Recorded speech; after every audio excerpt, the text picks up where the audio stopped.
Hey there, sisterhood. April here, and I'm so excited to launch you into the universe of What's Her Superpower. Superpowers, sisterhood, secrets revealed. What's Her Superpower explodes onto the scene, alternating between real talk solo episodes and electrifying guest interviews. Hello, hello, everyone. Thank you so much for joining us for another episode. And boy, do I have a treat for you today. We were talking about this. We're not sure if this is going to be one of two parts or this is just going to be one of one. It depends on how we feel because the lady in front of me, Miss Cheryl Parker, is a deep well. So we're going to stick our toe into this well and we're going to see how long this takes us and, how she's feeling because Miss Cheryl has been a little down in the, down with everything going on lately, but she's feeling better and she's getting stronger every day. So here we go. Just a little bit about her. I've got the bio over here. So she's the founder and CEO of Adapt DNA. She is passionate about helping people find their footing after experiencing a loss. She helps them rebuild and refocus at work while they learn to live again. Hello, Miss Cheryl. So glad that you're joining us today. Please just tell us, tell everybody a little bit about you. Sure. Hi, April. Glad to be here.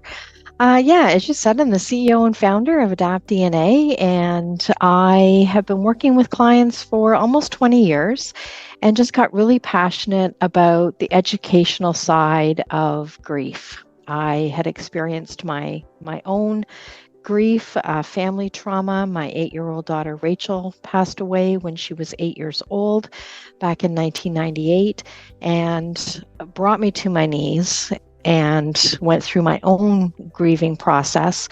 And I just was like a dog with a bone looking for all kinds of resources. And back then, it seems like it was very difficult to find what I needed.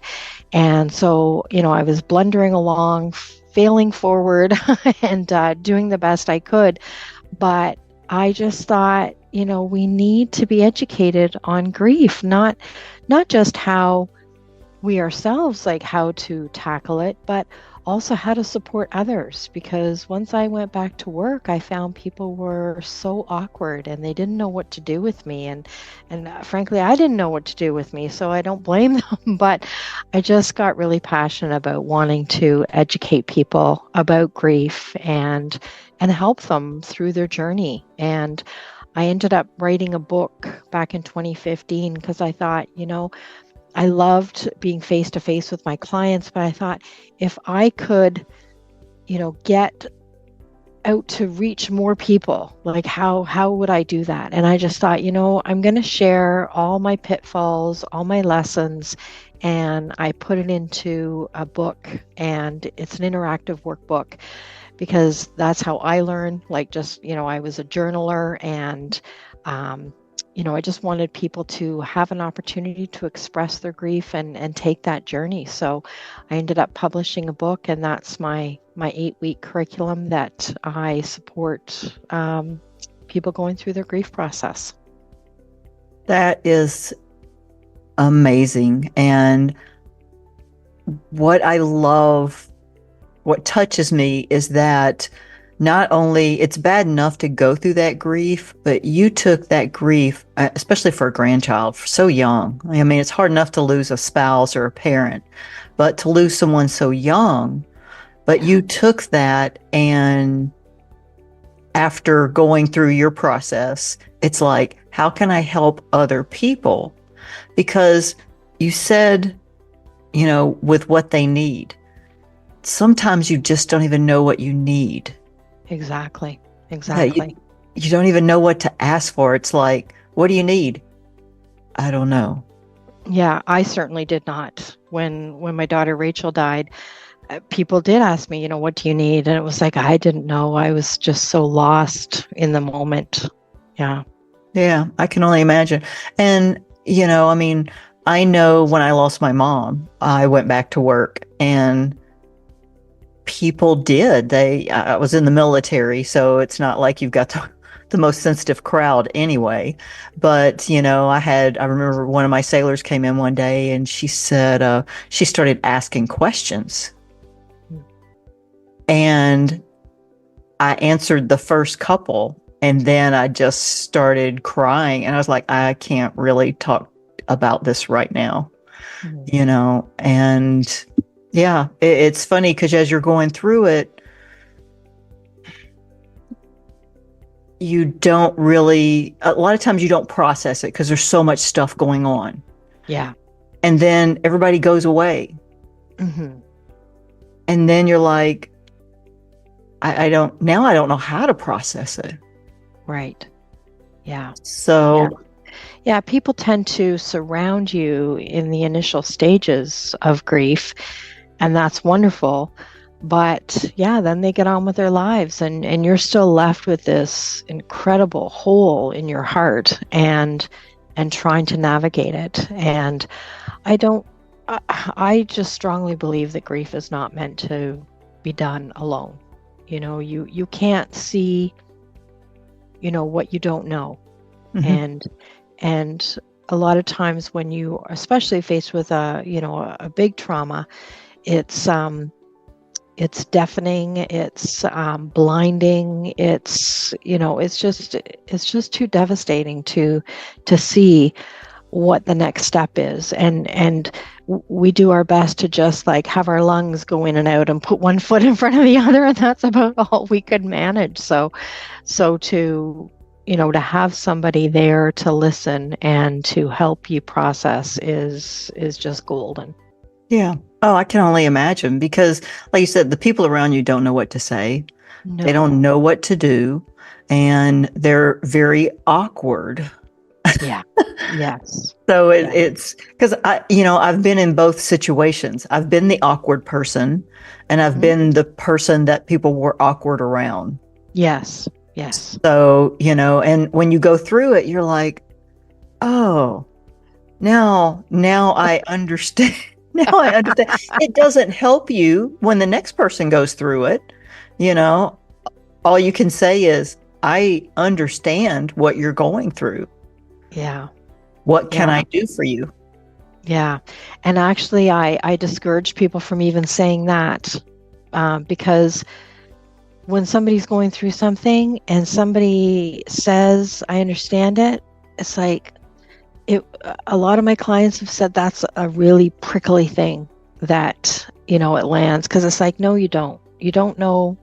Even if the loss is the same, like mother, child, you just don't know, because when you go through your grief process, you are bringing your whole life with you into that process.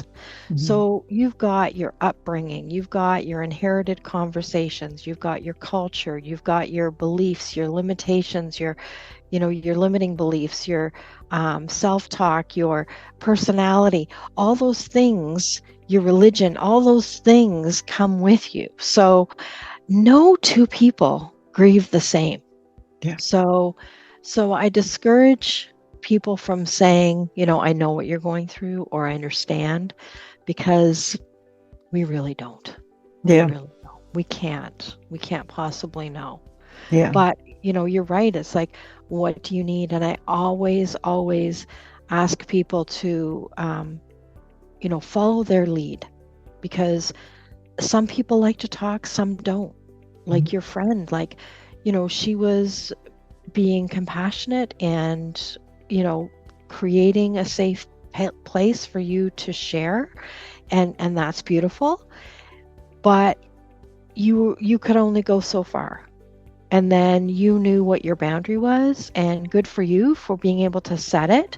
And it's like, okay, a couple questions are okay. Now I've hit my limit.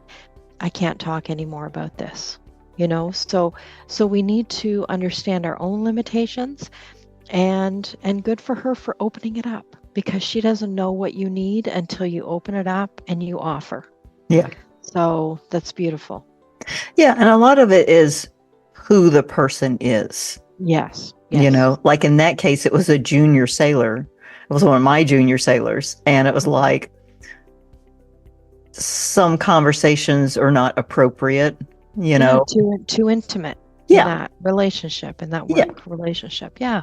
But Yeah. I loved her heart that she Yeah. actually felt comfortable enough to come to me and, Yeah. you know, reach out. So Absolutely. her Yeah. heart was in the right place. Absolutely. Absolutely. Yeah. But so you have your workbook and you have this is a course that you go through with them. Is it a group thing? How does the course work?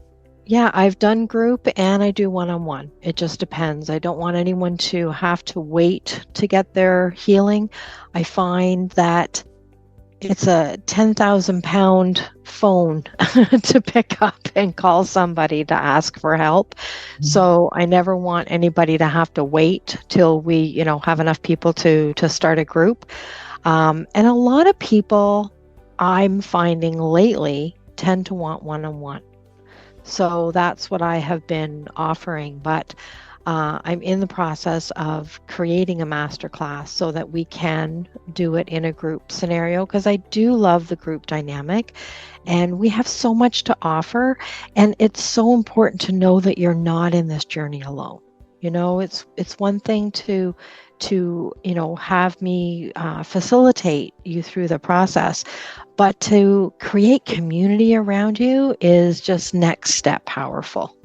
Oh, And yeah. then I think when you're feeling, lonely and despaired in your grief journey, knowing that you've been a contribution to somebody else, like that's bound to lift your spirits too, right? So, yeah, because I know for me, I felt very useless when I was going to. I didn't feel like I could be a contribution to anybody, but I've witnessed it in groups, and it's a beautiful thing. I bet. And I get both sides. I get the privacy, Yes. not wanting to expose your deepest, darkest hurt feelings, because death brings out sometimes the worst in people. Oh boy, does it ever? Yeah. Yeah, yeah. And One of the biggest lessons I got when Rachel died was that I wasn't just grieving her death. That I was 36 when she died, but I had, 36 years of losses that had been unacknowledged, unexpressed, and unresolved. So when Rachel died, it just churned up a whole pot of grief for me that I didn't even recognize as grief because I had associated grief with death. But there's so many other losses that we experience. And we just get good at coping and we're adaptable and we're resilient and that's who we are as human beings. So we've learned to, put our coping skills into place, thank goodness, and carry on. But, the accumulation of those losses and then to hit, a big trauma, it takes you out. It just wipes you out completely. yeah, because it's funny because you said we get good at it. Do we get good at coping with it or do we get good at just pushing it down with everything else? Well, I think a lot of that. I actually have a free survey that I offer from my website, and it's learning your grief style. Because some people, they just pretend that they're okay. Some people avoid. Some people are the perfectionist. Some people are the ragers. Some people are the bleeders. Like there's so many different personality archetypes, I call them, to how you approach your grieving. And so, yeah, a lot of people get good at pretending that they're okay or just stuffing it down and avoiding and isolating. Yeah. Yeah. And sometimes it's just that there's certain things that's going to put a nick enough in the dam of emotions, then all of a sudden Yeah. everything burst out. Like in your case, Absolutely. Yeah. 36 years of I didn't deal with this, and this, and now everything's Yeah. coming out. Yeah. Yeah. So, um, yeah, and it's funny when you don't expect it. Like I was retired. I saw on Facebook that one of the chiefs that I was stationed with passed away. Young guy. young guy with a family. And I mean, it hit me like a ton of bricks. And I was like, and we weren't, we were stationed together. We were, coworkers, we were friends, but just out of nowhere. I Yeah. mean, I was going out somewhere and somebody said, "Are you okay?" I'm like, no, I'm not. I don't know where this came from, but I'm not Mhm. okay. Wow. Um, yeah. And yeah, Did you ever it's, figure out what the trigger was or just random? I think it was just a random, because being in the military, you saw so much. Mm. And then to be away from it. And he was retired also. Oh, So okay. he wasn't even still active. So you see, and I Yeah. never heard the story. It was one of those where I think there was maybe a little more to it. And it was like, it was just very, very odd, very unexpected. Mm. Yeah. Yeah. So, but what now, not only do you have your course, but something else you're doing with your business that I absolutely love and is such a service is that you go out to businesses. Yes, yes. Well, I, what at a certain time, mental health was starting to get a little bit more buzz around it. And I saw it as an opportunity to educate people around mental health because my mental health was affected when I was grieving. And so people won't necessarily realize that they're grieving. But mental health, it's like, oh, okay, well, that's something that I'd be interested in learning about. So I started going out to companies and teaching mental health strategies and self-care strategies to almost like try to be a little proactive around it so that when people do come up against adversity or they do experience a loss, that they have the tools to be able to cope a little bit better. And it's not a one and done, it's not a quick fix, but I have noticed because I suffered a brain injury back in 2017 with just an innocent fall on a driveway. I hit the back of my head, and it has still to this day affects my eyes and some of my executive function and definitely my stamina. And so I deal with that every day.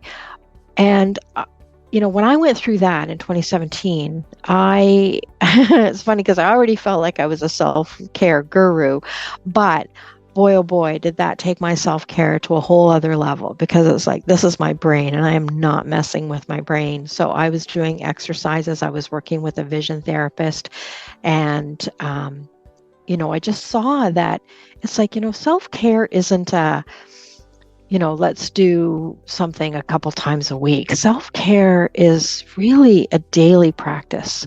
And so going into companies that, they're dealing with so much stress and being able to give them the tools and practical strategies that they can walk out the door and use like right away was just a dream come true. Yeah, I'm actually on Wednesday going into a company and going to be teaching them collaboration, adaptability, and community, and helping them move forward in a positive way. Now, have you seen a shift since COVID as far as what businesses are asking for or Very much so. This company that I'm going into on Wednesday, I did a workshop for them in October. And what they were dealing with was, everybody pivoted and worked from home during COVID, and now they're all back to the office. And the lead administrator was saying, like, I'm noticing that they're struggling. It's like it's another pivot, it's another loss that they're experiencing. And I definitely have seen like the hangover, if you will, of COVID. Like Yeah, maybe the biggest stream is of the disease is done, but we are still experiencing the ramifications. Yeah. And this is what I'm talking about, those unseen, unspoken pieces of grief that we all deal with. So, um, I went in and I validated them in that, yes, there is so much to grieve, and our routines and our social connection. And I mean, you think of the kids that missed out on their whole college and university years. Like I've just, I've had clients who have had adult children who are just really, really struggling with their identity and their social skills and going out there and getting a job and all the face to face that is no longer the norm for us, and trying to navigate through this new world, and a lot of the companies I'm seeing are, closing shop because they just can't recover from the debt that they experience. So the losses just keep rolling out. Mm. So yeah, and so that's why I'm going in on Wednesday, and we're going to hone some of those skills and help them create community again, and help them, exercise that adaptability skill again. Because, when we went home to work, it's like that was a whole new way of working, and now we're in that groove. So now it's like, now you got to deal with people face to face. You got to commute into work. You got to figure out daycare for your kids. Like there's just a whole thing that people are having to deal with. Yeah, yeah, because you're right. It's like we had the loss of the community going into COVID. Now, Yeah. were you doing anything? Were you, doing things online during COVID? You know, I I was dealing with my own post-concussion issues during Okay. COVID at the time. So, and the companies that I was working for did not pivot to online. They did not want me coming in. And so that was unfortunate because I felt like they needed me more than ever. And I was certainly ready to pivot onto Zoom and provide those workshops, but they didn't. They wanted to wait for the in person again. So unfortunately, no. But yeah, then when things opened up, they were like, got me back in there. And there was a company that I had been working with for 5 years, and they were so grateful. They said that, the fact that they had had a couple years of training and me coming in and working with all their employees, that set them up powerfully to be able to deal with the COVID situation. And she said they were just rock stars, and she was just so grateful for the education that they had under their belts going into that. Nice. And that's got to warm your heart because Oh, yeah. you know that it works. Yes. But Yes. sometimes you have to, because you're adjusting the system, Yeah. and Yeah. when you say things like loss or trauma or things like that, because I've got a friend of mine, she does trauma work with first responders, a lot of police officers. And I told her, I said, sometimes you can't lead with the T word because people don't realize they have trauma. It's true. They have it buried, and it's like, yeah. But as you're working with them for whatever else you can work with them for, that comes out. And when it comes out, you can deal with it because you have the tools to deal with it.